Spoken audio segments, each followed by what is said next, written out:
நமது தொலைபேசி இணைப்பில் புகார்தாரர் தரப்பு வழக்கறிஞர் CS மணி இணைந்திருக்கிறார். பேசலாம்.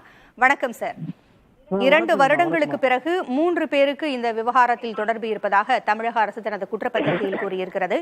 உங்களுடைய கருத்துகள் என்ன? என்னென்ன தகவல்கள் இது குறித்து இருக்கிறது?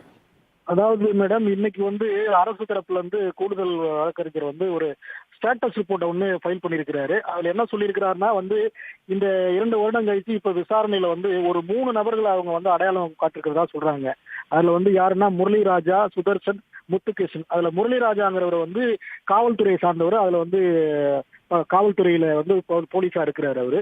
இது அந்த முட்டுக்காடு பஞ்சாயத்து பத்மா அவர்களுடைய கணவர் முத்தையாவை பழி வாங்குறதுக்காகவே இந்த முரளிராஜா ஒரு பிரளையை கிளப்பினதாகவும் 24/12/2022 அன்னைக்கு இந்த மாதிரி வேங்கவேல் கிராமத்துல தண்ணி தொட்டில இருந்து வந்த தண்ணி எல்லாம் குடிச்சல எல்லா இது மலம் கலந்துருக்குன்னு சொன்னதாகவும், அதுக்கப்புறம் இந்த முரளிராஜா பொருளையை உண்மையாக்குறதுக்காக சுதர்சனும் முத்துகிருஷ்ணனும் இந்த 2 பேரும் சேர்ந்து அந்த டேங்க்ல வாட்டர் டேங்க்ல ஏறி போய் மலத்தை கலந்ததாக ஒரு தகவலை காவல்துறையும் தமிழக அரசும் சொல்லியிருக்காங்க.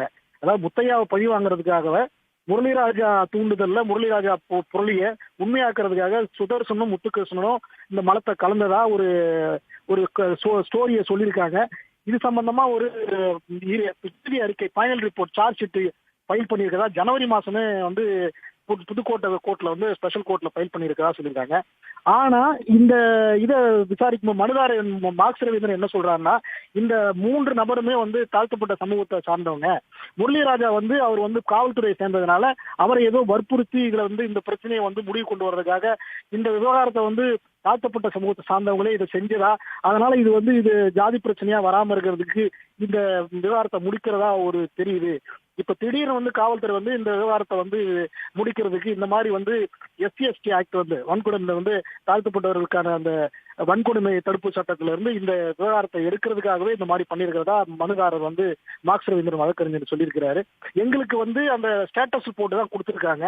நாங்க என்ன சொன்னோம்னா, ஸ்டேட்டஸ் ரிப்போர்ட் நம்ப தன்மை இல்ல. இது நேத்து கூட புதுக்கோட்டை ஸ்பெஷல் கோர்ட்ல அரசு தரப்புல மேலும் கால அவகாசம் கேட்டிருக்காங்க இந்த விசாரணை பண்றதுக்கு.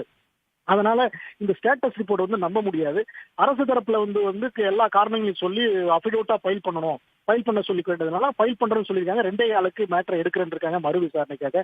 அதுவும் என்னன்னா, மார்க்ஸ் ரவீந்திரன் தரப்புல ஆஜரான நான் என்ன சொன்னேன்னாக்கா, இந்த 3 பேருமே யாருமே இன்ன வரைக்கும் கைது பண்ணல. அப்படி ஒரு சம்பவத்தை நடத்திருந்தாங்கன்னா இன்ன வரைக்கும் யாரையும் கைதும் பண்ணல. சோ அப்ப ஒரு சந்தேகத்தை எழுப்புது. இவங்களுக்கு மேல எந்த சட்டத்தின் அடிப்படையில SC/ST ஆக்ட் அடிப்படையில் கைது புகார் பண்ணிருக்காங்களா, சார்ஜ் ஷீட் ஃபைல் பண்ணிருக்காங்களா, என்ன சார்ஜ் ஷீட் நம்பரு, என்ன செக்ஷன், எதுவுமே அதுல இல்ல. வெறும் அரசு நாங்க இது 3 பேர் அடையாளம் கண்டுபிடிச்சிட்டோம், சார்ஜ் ஷீட் ஃபைல் பண்ணிருக்கோம், விசாரணை முடிச்சிட்டோம் மட்டும்தான் சொல்றாங்க. அதனால விளக்கமா ஒரு அபிடேவிட் பிரமாண பத்திரம் தாக்கல் பண்ணணும்னு சொல்லியிருக்கோம். இப்ப 2 காலுக்கு இப்ப 12 இருக்காங்க, 2 காலுக்கு மறுபடியும் விசாரிக்கிறேன்னு சொல்லியிருக்காங்க. நன்றி சார். இணைப்பிற்கு இது குறித்த பல்வேறு தகவல்களையும் கருத்துக்களையும் பகிர்ந்தமைக்க நன்றி. 750 நாட்களுக்கு பிறகு வழக்கில் முக்கிய திருப்பம் வந்திருக்கிறது. ஆனால் மனுதாரர் தரப்பில் இருந்து கூறப்படுவது என்னவென்றால், வழக்கை விரைந்து முடிக்க வேண்டும் என்பதற்காக இந்த 3வரும் வலிந்து குற்றஞ்சாட்டப்பட்டவர்கள் என்று ஒத்துக்கொள்ள வைக்கப்பட்டார்களோ என்ற சந்தேகத்தையும் எழுப்பியிருக்கிறார்கள்.